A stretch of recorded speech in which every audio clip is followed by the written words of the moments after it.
is it that you ended up at Nuremberg? That's a long story. I got a lot of tape. I graduated from the University of Geneva École d'Interprètes, the Interpreters Academy. They had one. Now they're a dime a dozen. They're in the US and San Francisco and Washington, everywhere. But in the 40s, there wasn't any anywhere in the world. This was the first one because the old League of Nations was in Geneva, right. So they opened an Interpreters Academy there, and I got there because I just graduated from the University of Geneva. And so that's how I got there. Then when they... You weren't born, where were you born? I was born in Germany and educated in Switzerland. So that's why I have to be multilingual. In Germany they speak German. In Switzerland they spoke French. Right. And so you had that chance to... and so you went from Germany to Switzerland. Right. What'd your mom and dad do? My father was an attorney at the Prussian Supreme Court in East Prussia. And my mother was a half owner with my grandmother of a clothing store, a big store in Königsberg in East Prussia. Okay. Königsberg is a town of Immanuel Kant. He was born there and he lived there all his life. Right. And when did you have to go to Switzerland? Switzerland, I went in '38. Mm-hmm. And you went to school. Mm-hmm. And now, how long was school at those times? How long? Yeah, I mean, how old were you? Like high school? 17, about 17, 18. 18. And so I went to the University of Geneva. I got a scholarship. Right. Because I had no money to pay anything. Sure. And at the University of Geneva, you took special courses? I took special courses in interpretation, not translation. That's something different. Interpretation, I tell you the difference. Yeah, please do. Translation is you got a text here and you try to make it from one language into the other. Interpretation is you take what's in this head into that head. Right. In other words, you don't translate with a dictionary, you put the speaker's ideas into the head of the listener. Gotcha. Which does not mean literal translation. Because if you say, if you have a witness here on the stand and the witness says, I jumped out of the first floor window. So the American will say, big deal, first floor window, that's street level. But in Europe, first floor window is one flight up that you call second floor, that the Europeans call first floor, one floor up. Like here, the hospitals have the European way of having their elevator. If they say first floor, it's ground floor. In a hospital, first floor is one flight up. That's how it is all over Europe. So, for the American, you have to translate this so the American knows exactly what's going on. You have to say, I jumped out of the second floor window. So the American says, oh, he had to be one flight up. Because if you translate this and say first floor, he says, big deal. That's street level. Yeah. Everybody gets out and in there. So you have to be familiar not just with the language from the dictionary, but with the culture. You have to be multicultural, not multilingual, because you want to put into the listener's head what was in the speaker's mind. So they follow your story. Otherwise, the American would say, big deal. Jumped out of first floor window, he was already on street level. No, when you hear first floor in that language, you translate this into second floor, so the American knows exactly what's in your mind. You have to be not just bilingual or multilingual, you have to be cultural. How did you get recruited for the Nuremberg trial? Well, the only École d'Interprètes, Interpreters Academy in the world in the early 40s was at the University of Geneva, Switzerland, because that's where the old League of Nations was, before they had the thing.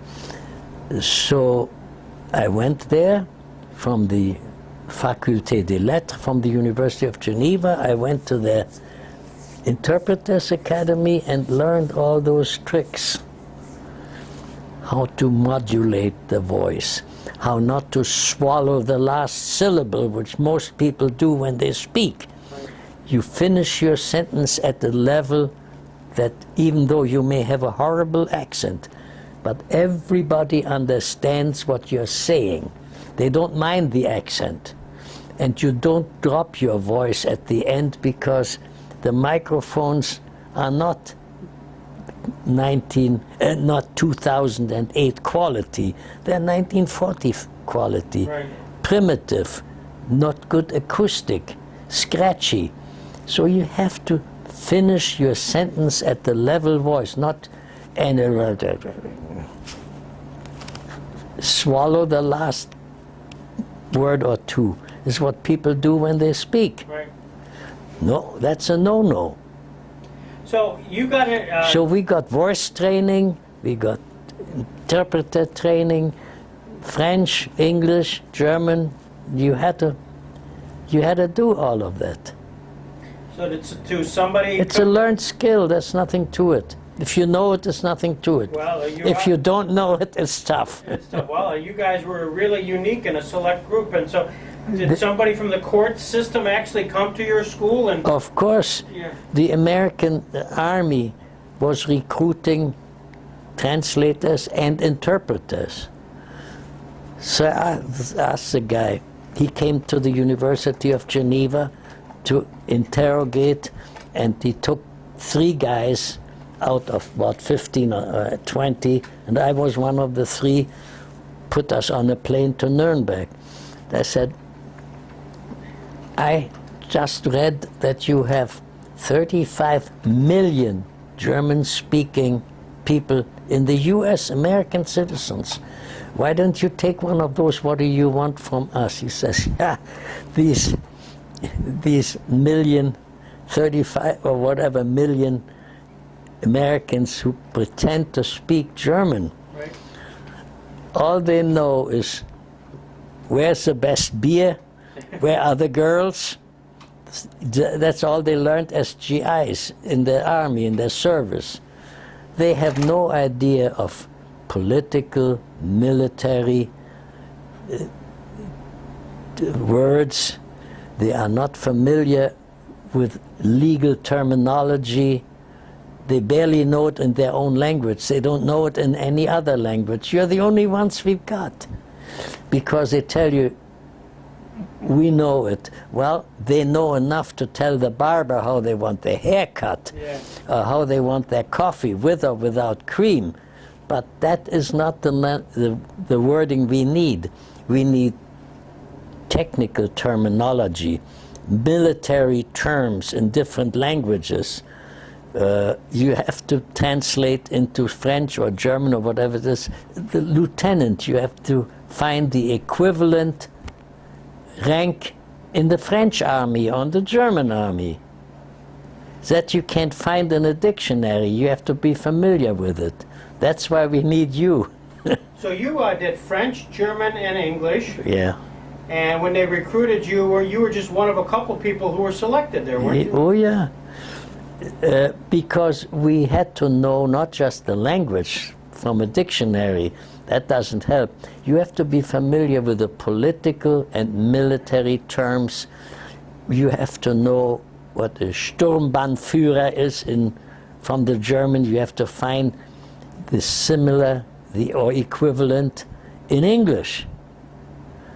And there are not too many people who know that. Yeah. They don't come a dime a dozen. Well, that's and true. We were trained for that. So for us it was a cinch. So when you were told you were going to Nuremberg, what did you know about what was going on at Nuremberg? Well, I knew there was a trial, the war criminals. Right. All the major criminals, Göring, Hess, Kaltenbrunner, Saukel, Frank, all those guys were there sitting in the dock. Now, And so we, since we were trained as interpreters, we had the microphone, we finished the sentence, we didn't mumble to the end of the sentence as most people do. We had microphone training. We had bad accents, of course, but accents are no problem if you pronounce it clearly and slowly and distinctly. People don't mind an accent. People only mind the accent if it's not understandable. Then they get nervous. What's he talking about? What's he saying? That is fatal. You have to know what the guy is saying. Whether he has an accent, you forget that he has a bad accent if he's clear. And if you understand every word, including the last word of every sentence. did you, when you walked into that courtroom for the first time, and after you'd done your training, and the first time you lay eyes on the defendants, what did you think? There they are. The criminals are sitting there, right next to you. They're sitting in this row and you sitting in that row, because there were interpreters in French, English, and Russian, too, not just German. And they were all speaking at the same time in their glass booth. Right. And the audience would put earphones on and dial the language that they wanted to hear, because the interpretation was simultaneous, not subsequent. If it were subsequent, the trial would have lasted 44 months instead of 11 months. So tell me how it worked. Let's assume when Robert Jackson's cross-examining Hermann Goering, so Jackson's speaking In English. Mm-hmm. Goering, so Jackson speaks in English, and then what do you do? I play Jackson. I use his English and translate it into German. It works fine. The thing is, Goering knew English so well that a couple of times he had to correct me. He knew a better word than I used. I translated correctly, but there was a better word that he knew. And did he tell it on the Oh yeah. How did he say it? Well, he just said, not this, but this, which was usually the better word. Didn't happen very often, but once in a while. He understood English perfectly, but he was entitled, under the law, to interpretation into his language. Right. Now, when did you get to Nuremberg? Let me put a timetable. What? In late 44, early 45. No, late 45, early 46, when it's after the war. So, and during a normal trial period, they would start at, what, 10 o'clock in the morning? Well, 9:30, 10 o'clock, yeah. Then you'd have, how long would you be on? Hour and a half in the morning, hour and a half in the afternoon. Believe me, those 3 hours were much more strenuous than an 8-hour day in the office. Oh, absolutely. Because you could not be more than 6 seconds behind the speaker. So you didn't lose the sequence. So you couldn't wipe your nose, you couldn't sneeze, because you lost a few words. And the few words may be crucial. So, Peter, when you would be there at that time period, who else, how many people would be in the glass box? You would be doing English to German, right? Yeah. And then there would be... German to English too. So you do both of them back and Oh forth? yeah, sure. And then there'd be French, Yeah. English to French, No. English to British and America. Okay, English-speaking countries. Then there was Russian, right. and that was it. And they each had their interpreters. What did you... But they simultaneously each spoke in their own language, Right. so the trial only lasted 11 months instead of 44 months. tell me, were you there as one of the translators during the cross-examination of Jackson and Goering? I didn't do that. Wasn't my turn. There were 3 interpreters for each of the languages, and that wasn't my shift. I got it. My shift is an hour and a half in the morning, an hour and a half in the afternoon. Then the rest is somebody else. Okay. Because the trial was not just finished in 3 hours. That's right. Oh, no, It that's took right. all day. But you couldn't, you were exhausted. When you got done with the day, and obviously somebody at the same time is doing a stenography, Yeah, the old-fashioned way. Yeah. Stenotype. stenotype. Now, are you reviewing those? Are they reviewing you? You'd better review it yourself, because the language you use is not the most elegant French or the most elegant English or the most elegant German. It's not printable. The way it comes out, you listen to it and you give it in the other language, and you put the verb at the beginning or at the end, depending on the nature of the language. In German, the verb is at the end, you have to wait. And so, there are tricks. So when you do that, it isn't in printable form. It's quite understandable. They know exactly what the speaker said, but it's not in a principal way. So, But did you have in the evening, you straighten it out. You make it for the record. The record is printed. You can get it today. It's in Washington, D.C. That's right. In fact, And it's in elegant English and in elegant German and French and Russian. so you would, at the end of the day, you might get a copy of the stenographic notes. Yeah, and you fix them up. Ah. Make them printable for the record.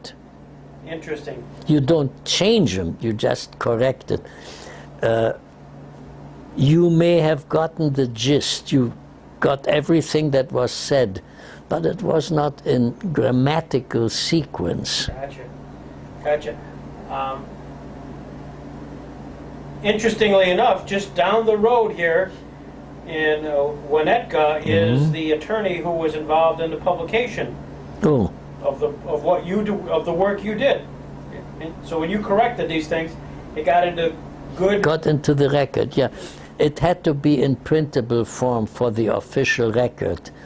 When you simultaneous interpretation, your verb may be in the end when it should have been in the beginning, depending on the language. So that had to be corrected, make it printable. Since you were on the front line, I mean, you literally got the question, translated it, and then the defendant or the witness would hear it. He then would answer it. You would translate it. It would go back to, let's say, Robert Jackson. Right. Was somebody over? Jackson was wonderful. Was he? He was a boss. He Yeah. was the chief of council. He Yeah. was. What did you think of him? Oh, he was terrific. But he was not thoroughly multicultural. He was basically American. He did not know perfectly the Roman law. He knew the common law of England and America. The Roman law is the law in all of the European countries except England. Now, at the Interpreters Academy, we had to study both Roman law and common law of England. The concepts, the legal concepts are different. They don't know each other. The common lawyer doesn't know much of Roman law, and the Roman lawyer doesn't have the same concepts. We had to study all of this to be qualified in Geneva.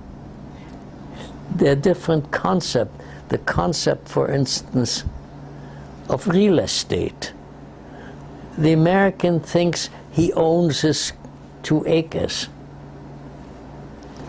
That's an unknown concept. You don't own any piece of land. They own you. The land owns you, Right. not the other way around. But that's not the way the American thinks. That's the way the European thinks. And so you have to make it clear to the other side that the concepts are different, not just the language. And the best dictionary in the world doesn't teach you that. You have to be thoroughly familiar with it. You have to be bicultural or even multicultural. You have to know that. And that would be a hard concept. So you served a real function. Well, of course, we had to explain. We couldn't, in the middle of a trial, we couldn't stop everything and explain it. We had to do it before or after. We had to be familiar with the thinking of the European lawyer and the thinking of the American lawyer, which was different. The American lawyer says, talks about the writ of habeas corpus. What the hell is he talking about, the Europeans? Say, what's a habeas corpus? You got to explain it. And vice versa. The American wouldn't understand when a Roman lawyer uses Latin phraseology emanating from the Roman law. You had to bridge the differences and not just translating with the dictionary in hand. You had to explain the concept underlying what they say. So how would you do that? Would you go up to We the learned lawyer? that at the École d'Interprète, at the Interpreters Academy in Geneva. But like at Nuremberg, to explain that concept to somebody who might not fully understand it, would the attorneys come up afterwards and talk to you? The attorneys were vaguely familiar, not totally, because they were told, it was explained to them, that when he says this, that's what he means, you know. Right. And we had to bridge those gaps, because the legal education in Roman law that my father and my grandfather had is not the same as a common law education Jackson grew up with. But we had to live literally in two worlds, and one explaining to the other. So, And then, well, that's a tremendous service. Now, was there, when you were translating, was there somebody over you listening to the translation? everybody was listening, but they had no idea whether that was right or wrong. You didn't have a supervisor? Well, we had a supervisor. We had Jackson, but he didn't know much He couldn't tell, European. He was a fabulous common law attorney, American and British. He didn't know that much about. He probably had a few courses in his law school of common law, Roman law, but he wasn't too hot at it. That wasn't his So thing. what was Jackson's strength? The persuasiveness of his arguments. Excellent, excellent. What he said made good sense. Among your group of translators, did you talk about how the case was going, or when you got done with the day, you didn't want to talk about We were so tired. Yeah. We were, you know, an hour and a half of strenuous, simultaneous, multilingual interpretation makes you sweat. It's very strenuous. It's much worse than an 8-hour day in the office, well, believe me.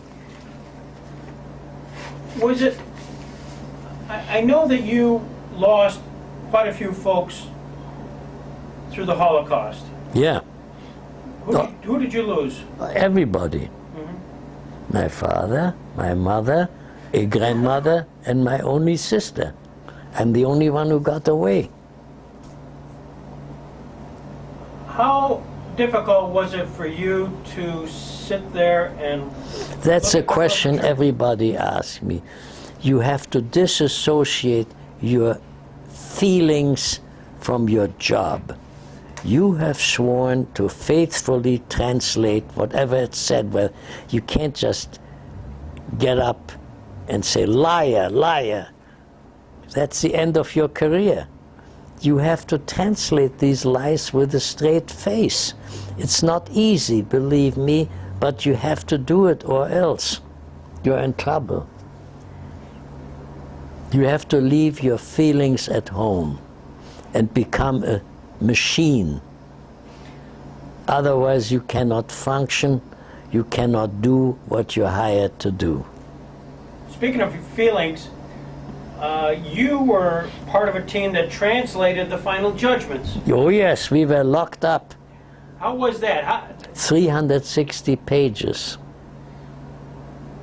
We were locked up, we were wined and dined, but we had no access. We were locked in because they told us, if you are the only ones who know the judgment, if it leaks out, you get court-martialed. Don't talk to the waiter who serves you the food or to anybody, because the first time the world knows is when you say it in open court. The newspapers, the paparazzi, are going to offer you your weight in gold to get the scoop. If the New York Times can print it a day before it comes out, you get fired, but they are in big trouble. So mind your P's and Q's. And we had to, we followed orders. We didn't want to screw up the machinery. So how did it work? So you got all in a big room. How all the translators were there?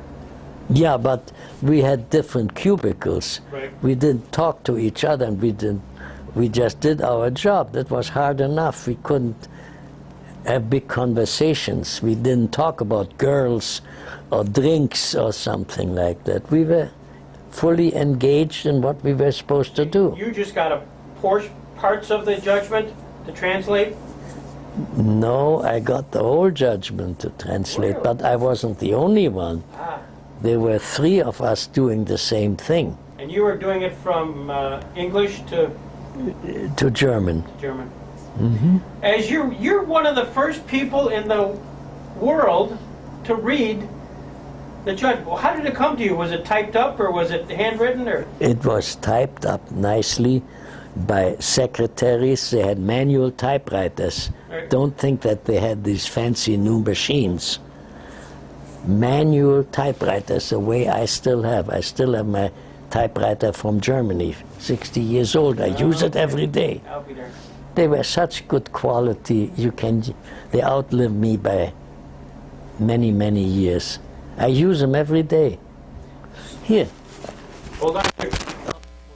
Sorry, I'm not going to move. You just walk over there and look at it. Okay. let me You take a can walk. You're not hung up, are you? look. No, I'm not hung up. Okay. Good. I'm hung up. I stay Hung here. up. You see there on that desk? Oh, yeah. This is a manual typewriter. I ordered down a big office typewriter like this at type. So you're looking at this judgment for the very first time.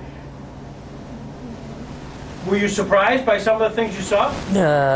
Not mildly, not very much, because I recognize that the 3 von Neurath, Papen, and Fritzsche were not guilty, because unless you prove individual guilt, just because he was a member of a bad guy, of a bad group, is not enough to convict somebody, you know? Right.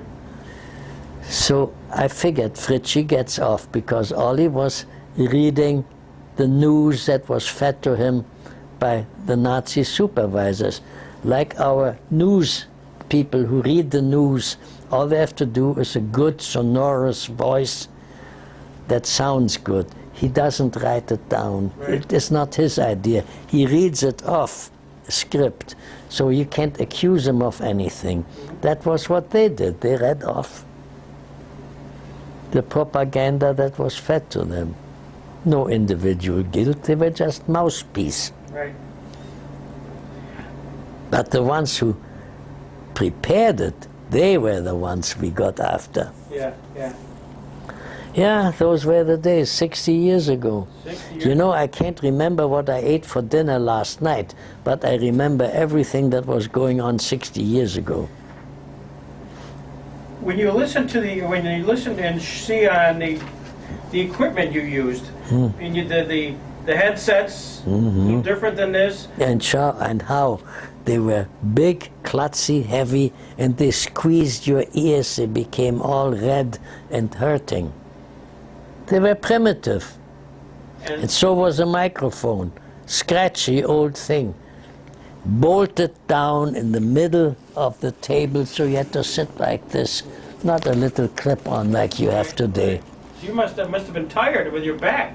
Sure, but that was normal, because what you don't know, and you don't feel bad. Like, do you ever listen to an old opera or record, an old-fashioned record? Right. At first, it sounds terrible, doesn't it? Right. You know it's 50 years old, scratchy. But after a few minutes, your ear gets used to it. It sounds pretty good. So today, 90 years after Caruso died, his records sound terrible when you start listening to them, but after 10 minutes, you marvel at the magnificent voice this guy had. And so it happens. As you think about the Nuremberg trial today, what do you think the legacy really is? The legacy is that despite what some of the rightist propaganda said, it was not the victors who were punishing the vanquished, it was the right prevailing. It was not a victor's revenge, because the prosecution, sometimes over the protest of the Russians, afforded every bit of defense to the defendant. So nobody could say, well, obviously they won the war, so they walked away with everything. They were very, very careful to offer them every defense possibility. They could pick the best lawyers in Germany, and they did. Seidlitz and some others were just tremendous lawyers. They had all the advantages that the prosecution had. They had access to all the documents, no secret trials, no propaganda stuff that we have today in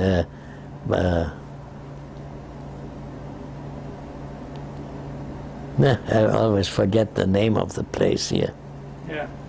Do you, as you go back and you look, were there any incidents during your interpretation where there may have been a mistake or something? Oh yes, plenty. Anything that sort of stands out where they called you on? Oh sure. Like such as? I can't tell you, I have to write it down on a piece of paper or something. Okay, I have a pen here. Yeah, thank you, but I need any piece of paper. Oh, here we go. I'll give it to you. Oh, thanks, yeah. Yep. Can I use it? There's Sure, something. absolutely. That's fine. Yep.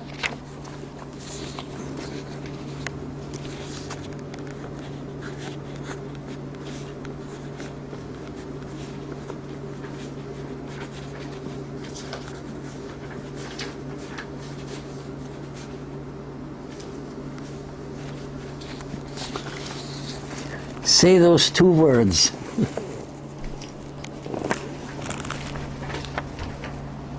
Rasher and Russia.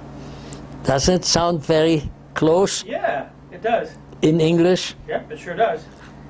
That's where I made a mistake. And what was the context? The context was Russia was a German not lieutenant or captain, I'm not sure what, in the war in Germany. And they pronounced it exactly the way you do, the way any American would. Yeah. And I translated it into Russia, the country. I'll be darned. Up jumps what was his name, Timoshenko or somebody like that, says, what do you involve the Russians? And we had nothing to do with this. I apologized over and over and over again, and I explained to them that in English, the Americans and the British pronounce Russia like the name Russia. You can't tell the difference when they speak fast. So that was a story. I had to explain it. Those things happen.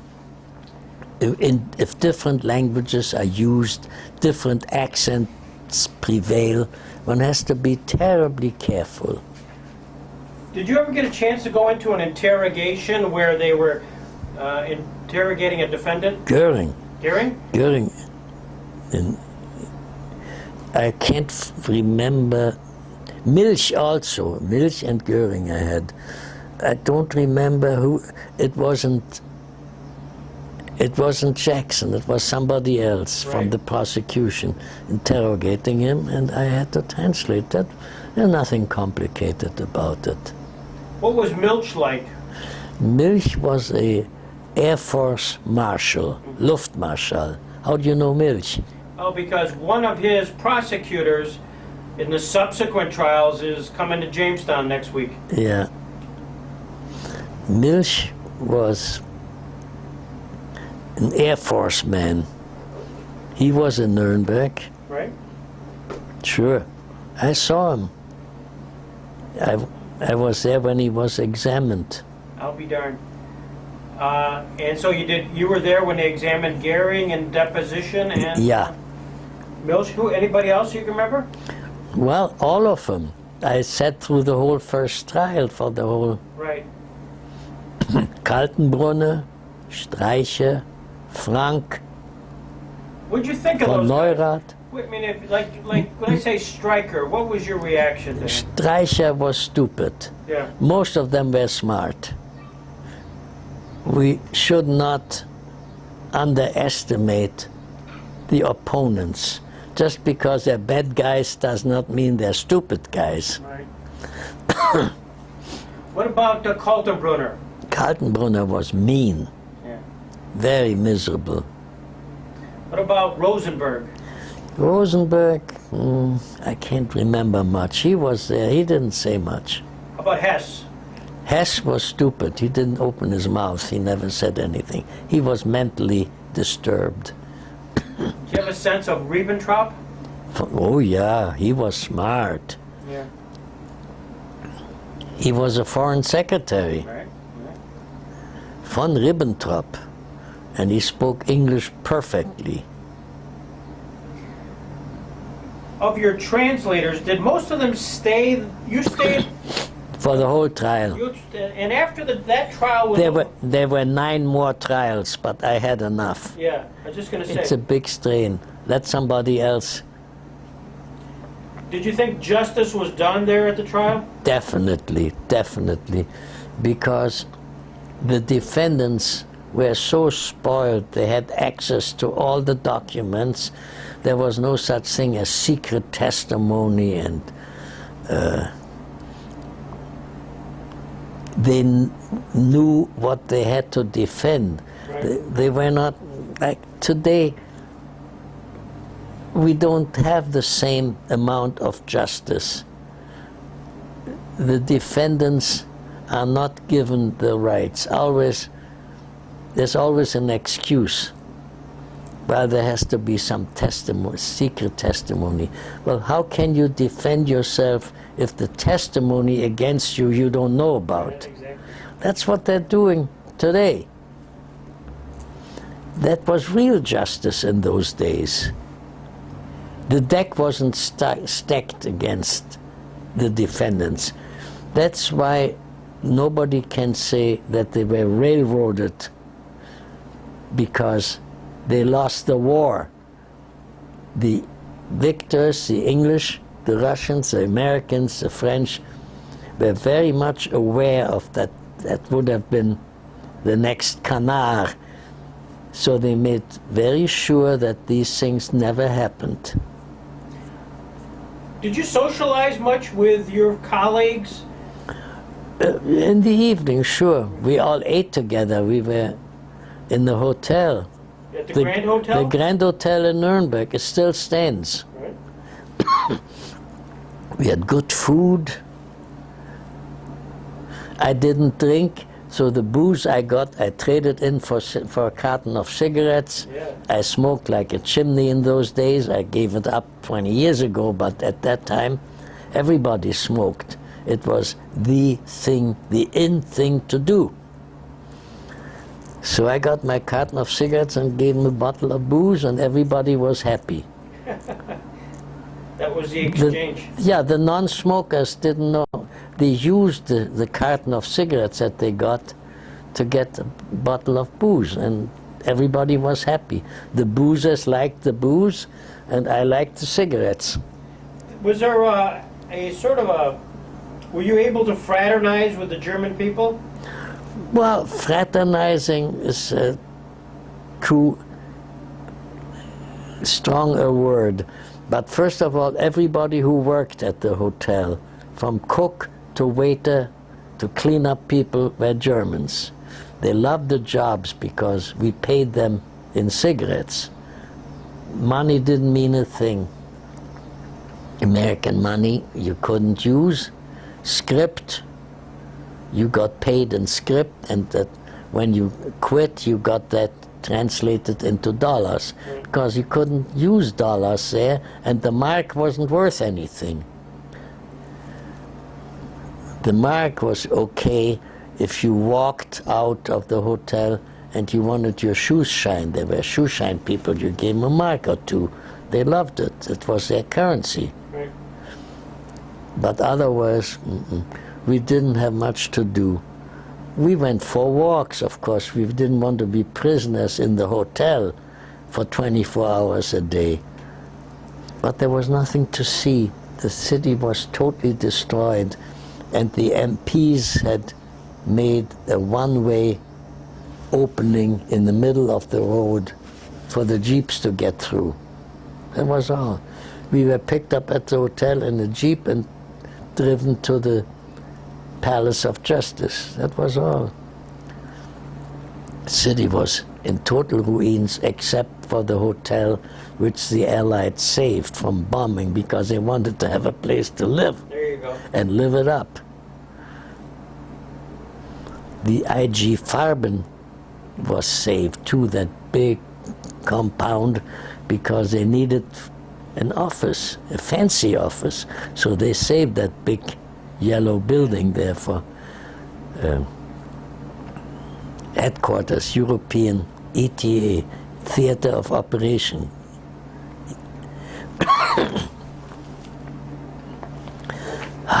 Peter, this has been terrific. What? Thank you very much for sharing your thoughts, your processes. What's the question we should be asking you that everybody asks, but I have not yet? What's the one question I'm missing here? Well, the question you're missing is, how did you feel to see within 2 feet of your face the guys who may have killed your entire family? How did you feel? I didn't feel at all. I shut off. You have to, otherwise you can't function. Right, right. And how much did this Nuremberg experience affect your career? I don't know whether it did or didn't. I'm still interpreting, I'm still functioning in 3 languages. I think in French, I think in English, and I think in German. Accent or no, doesn't matter. As long as you enunciate clearly each and every word, nobody minds that you have a bad accent. Let me see here.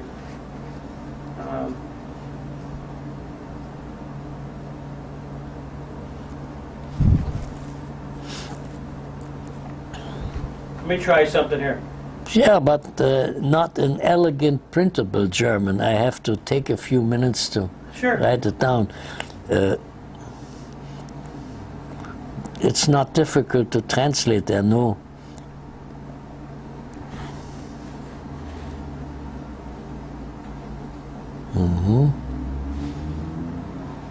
Very good. Well said. He knew how to turn a phrase. That's right.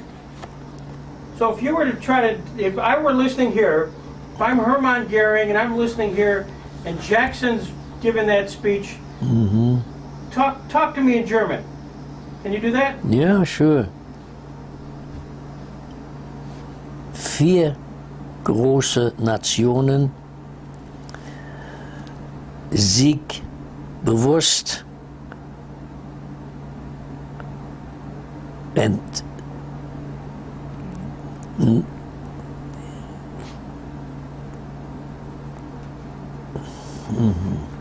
it is more complicated than it looks. Yeah.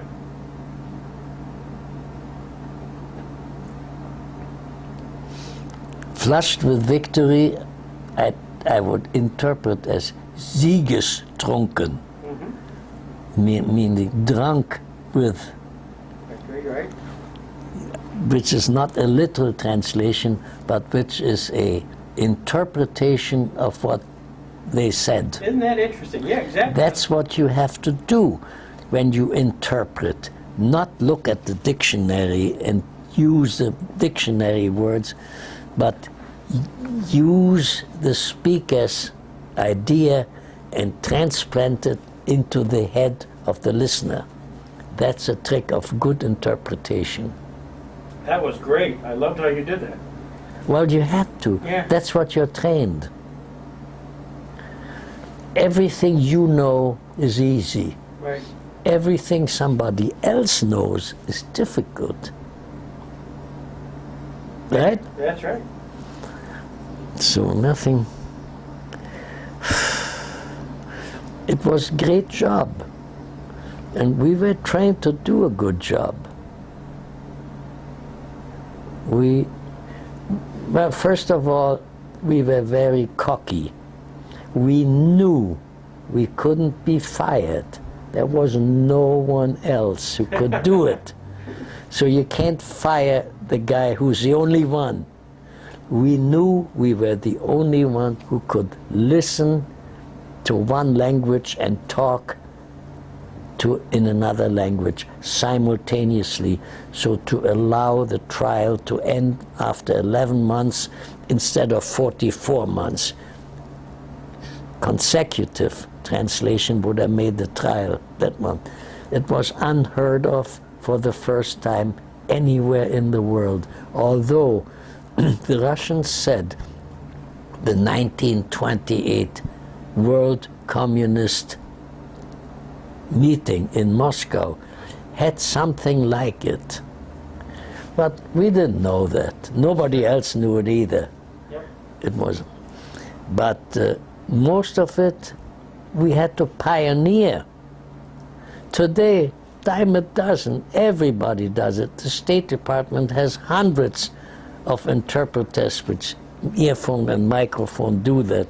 The UN has hundreds of those people.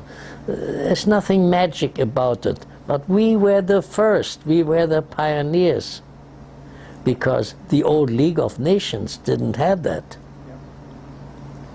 So we felt cocky. And we knew we couldn't get fired. Who else? That's right.